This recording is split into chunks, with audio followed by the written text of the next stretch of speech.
ಇನ್ನು ಬೆಂಗಳೂರು ಉತ್ತರ ಕ್ಷೇತ್ರಕ್ಕೆ ಟಿಕೆಟ್ ಕೈತಪ್ಪಿದ ಬೆನ್ನಲ್ಲೇ ಡಿ.ವಿ. ಸದಾನಂದ ಗೌಡರು ಆಗಾಗ ಬುಸುಗುಡ್ತಾ ಇದ್ದಾರೆ ಬಿಜೆಪಿ ವಿರುದ್ಧ. ಹೀಗಾಗಿ ಅವರನ್ನು ಸಮಾಧಾನಗೊಳಿಸುವಂತಹ ಪ್ರಯತ್ನಗಳು ಇವತ್ತಾಗುತ್ತೆ. ಡಿ.ವಿ.ಎಸ್ ಜೊತೆಗೆ ಅಮಿತ್ ಶಾ ಅವರು ಪ್ರತ್ಯೇಕ ಚರ್ಚೆಯನ್ನ ನಡೆಸ್ತಾರೆ. 1-to-1 ಟಾಕ್ ಇರುತ್ತೆ ಅನ್ನೋದು ಗೊತ್ತಾಗ್ತಾ ಇದೆ. ಟಿಕೆಟ್ ಕೈತಪ್ಪಿದ್ದಕ್ಕೆ ಅಮಿತ್ ಶಾ ಮುಂದೆ ಅಸಮಾಧಾನವನ್ನ ಹೊರ ಹಾಕ್ತಾರೆ ಡಿ.ವಿ. ಸದಾನಂದ ಗೌಡರು ಅನ್ನೋದು ತಿಳಿದು ಬರ್ತಾ ಇರೋ ವಿಚಾರ. ಬಟ್ ಅದಕ್ಕೆ ಮದ್ದರಿಯೋದು ಕೂಡ ಅವ್ರಿಗೆ ಗೊತ್ತಿದೆ. ಏನ್ ಮಾಡ್ತಾರೆ, ಯಾವ ರೀತಿ ಮನವೊಲಿಸ್ತಾರೆ, ನಿರೀಕ್ಷೆ ಅಂತೂ ಇದೆ ಈ ಸಭೆಯಲ್ಲಿ ಈ ಪ್ರಾಬ್ಲಮ್ ಕೂಡ ಸಾಲ್ವ್ ಆಗುತ್ತೆ ಅಂತ. ಸಾಲ್ವ್ ಮಾಡೋದಕ್ಕೆ ಆಫರ್ ಮಾಡೋದು ಏನು, ಇವ್ರಿಗೆ ಏನನ್ನ ಆಫರ್ ಮಾಡಬಹುದು ಅನ್ನೋದು ಕೂಡ ಕುತೂಹಲಕ್ಕೆ ಕಾರಣ ಆಗ್ತಾ ಇದೆ. ಡಿ.ವಿ. ಸದಾನಂದ ಗೌಡರು ನನಗೆ ಟಿಕೆಟ್ ತಪ್ಪಿದ್ದಲ್ಲ ತಪ್ಪಿಸಿದ್ದು ಅನ್ನೋದನ್ನು ಕೂಡ ಹೇಳಿದ್ರು. ಜೊತೆಗೆ ಇಲ್ಲದ ಸುಮ್ಮನೆ ಕೂತಿದ್ದ ನನಗೆ ಆಸೆ ಹುಟ್ಟಿಸಿದ್ದು ಯಾಕೆ ಅಂತ ಅಸಮಾಧಾನವನ್ನ ಹೊರ ಹಾಕಿದ್ರು.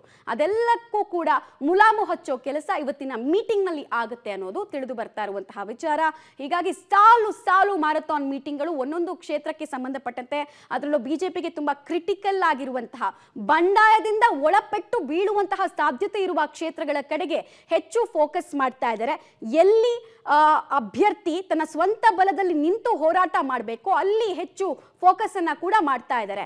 ಒಂದ್ ಕಡೆಗೆ 6 ಕ್ಷೇತ್ರಗಳ ಬಂಡಾಯ ನಾಯಕರನ್ನ ಕರೆಸ್ಕೊಳ್ಳೋ ಪ್ರಯತ್ನ, ಇನ್ನೊಂದ್ ಕಡೆಗೆ ಬೆಂಗಳೂರು ಉತ್ತರಕ್ಕೆ ಬರೋದಾದ್ರೆ 2004ರಿಂದ ಕೂಡ ಬಿಜೆಪಿ ತೆಕ್ಕೆಯಲ್ಲಿರುವಂತಹ ಕ್ಷೇತ್ರವನ್ನ ಮತ್ತೊಮ್ಮೆ ಬಿಜೆಪಿ ಕಬ್ಜಾ ಮಾಡಬೇಕು ಅಂದ್ರೆ ಸದಾನಂದ ಗೌಡರ ಸಪೋರ್ಟು, ಅವರ ಬೆಂಬಲಿಗರ ಸಪೋರ್ಟು ಕೂಡ ಬೇಕು. ಮತ್ತೆ ಬಿಜೆಪಿಯ ಸೀನಿಯರ್ ಮೋಸ್ಟ್ ಲೀಡರ್ ಪಕ್ಷದಲ್ಲಿ ಎಲ್ಲಾ ರೀತಿಯಾದಂತಹ ಅಧಿಕಾರವನ್ನ ಅನುಭವಿಸಿಯೂ ಈಗಲೂ ಕೂಡ ಅಸಮಾಧಾನಿತರಾಗಿರುವಂತಹ ಅವರನ್ನ ಸಮಾಧಾನ ಹೇಗೆ ಪಡಿಸ್ತಾರೆ, ಕ್ವೆಶ್ಚನ್ ಇದೆ.